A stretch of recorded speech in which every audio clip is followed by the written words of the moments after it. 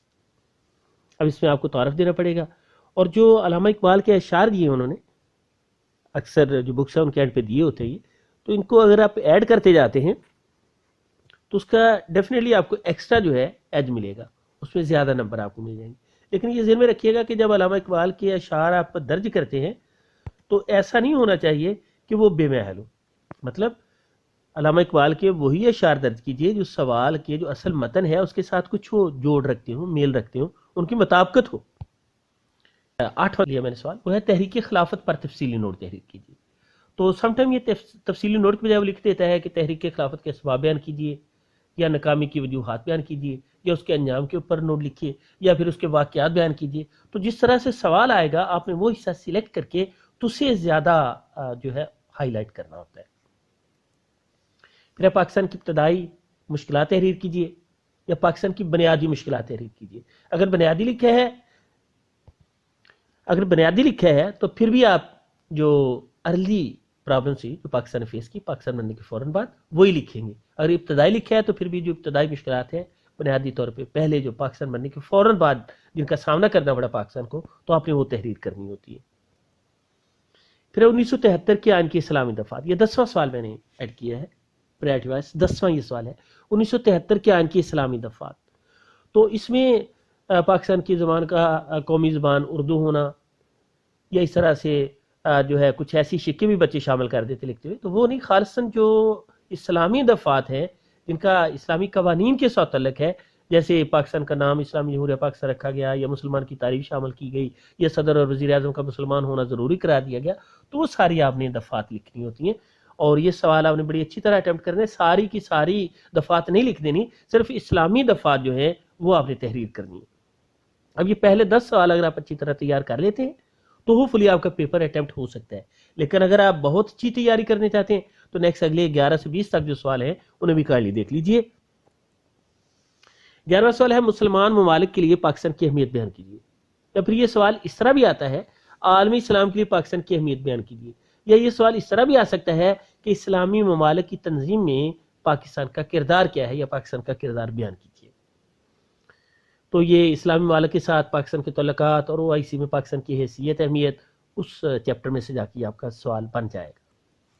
پھر 1937 کی کانگریسی وزارتوں کی کارکردگی کا تنقیدی جائزہ لیجیے، یا پھر 1937 کی کانگریسی وزارتوں نے مسلمانوں کے اوپر جو مظالم ڈھائے یا زیادتیاں کی مسلمانوں کے اوپر، یا انہوں نے ہندوازم کے لیے جو کام کیا، تو اس حوالے سے آپ نے یہ سارا سوال اٹیمپٹ کرنا ہوتا ہے۔ اور نمبر 13 ہے مجدد الافسانی رحمۃ اللہ تعالی علیہ، ان کی خدمات کے اوپر تفصیلی نوٹ۔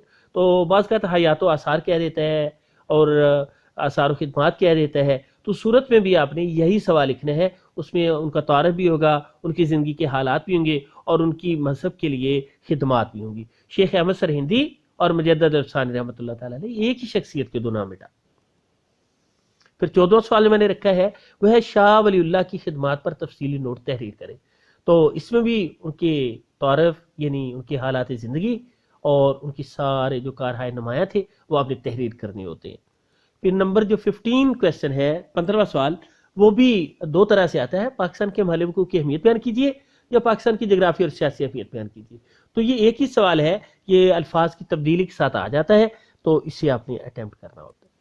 اور پھر ہے پاکستان میں 16واں سوال، پاکستان میں زراعت کی ترقی پر مفصل نوٹ تحریر کیجیے۔ تو پاکستان میں شعبہ زراعت کے مسائل بھی یہ سوال بن کے آ سکتا ہے، پاکستان میں زراعت کی ترقی کے لیے حکومت پاکستان کے اقدامات کے طور پر بھی آ سکتا ہے۔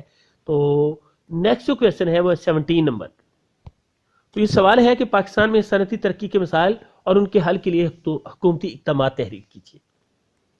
نمبر 18، علامہ اقبال کے ارشادات کی روشنی میں نظریہ پاکستان کی وضاحت کیجیے۔ یہ ویری فرسٹ چیپٹر جو ہے اس میں ہے، اس میں آپ ان کے اشعار دے سکتے ہیں، ان کی جو تحریریں ہیں ان میں سے دے سکتے ہیں، ان کے جو فرمودات ہیں ان میں سے لکھ سکتے ہیں، اور نظریہ پاکستان کی آپ ایکسپلین کر سکتے ہیں۔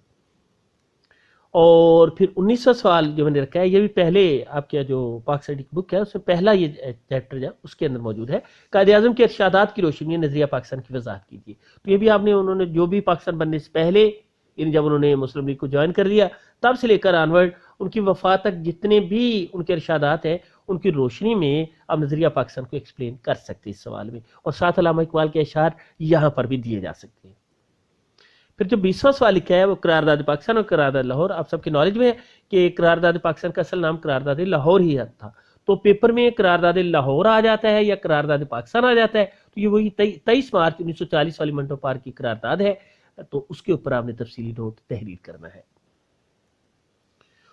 ہوپفلی آپ یہ 20 سوال بہت اچھی طرح تیار کریں گے، اور جو اچھے مارکس بنانے کے لیے ان میں کوٹیشن درج کریں گے اور ساتھ علامہ اقبال کے اشعار درج کریں گے اور اچھی پریزنٹیشن کے ساتھ اچھا پیپر حل کریں گے انشاءاللہ. تھینک یو سو مچ. اللہ حافظ.